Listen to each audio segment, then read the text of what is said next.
As last night it was revealed that the Buffalo Sabres had acquired forward Josh Doan and defenseman Michael Kesselring from the newly renamed Utah Mammoth in exchange for JJ Peterka. So Peterka has joined the Utah Mammoth. He's got that change of scenery that he was looking for, while Buffalo also brings in a couple of young, early to mid 20-year-old players. Then shortly after the trade was announced, it was also revealed that Peterka had signed a 5-year contract with Utah worth an average annual value of $7.7 million a season. So Peterka is officially off the RFA market. No team's going to get the chance to offer sheet him. He's locked in with Utah for the next half a decade at the very least. And also to the right of me, the fact that he's going to be a UFA in 2030 at the age of 28 years old. If things keep going the way that they're going, if Peterka can remain a roughly, if not point-a-game player in the National Hockey League with Utah, he's going to be slap bang in the middle of his prime at 28 years old once his UFA status arrives and he hits the open market. So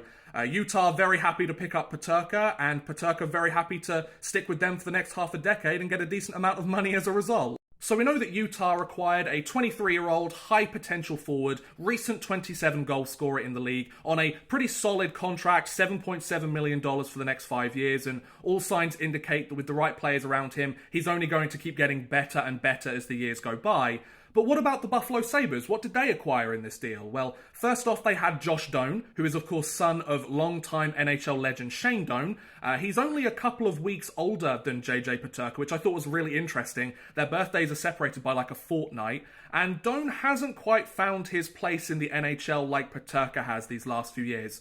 Doan is a former second-round draft pick of the Arizona Coyotes. His dad, I believe, either made the pick or called him straight after the pick was made. So to see Doan leave the organization that his dad had a huge impact on is kind of sad in a way, and I wouldn't be surprised if the Doan family was a little upset with this deal. But that being said, the last couple of years, Doan has bounced between kind of the NHL squad, whether it be the Arizona Coyotes or the Utah Hockey Club, as well as their AHL affiliate, the Tucson Roadrunners. He's played very well in Tucson the last few years, and he got more of an opportunity to play with the big club last year in Utah. He had 7 goals, 19 points in 51 games. So he's not terrible. He's definitely a player that still has a lot of potential, but it's certainly not to the point that, JJ Peterka is, at least at this point in time.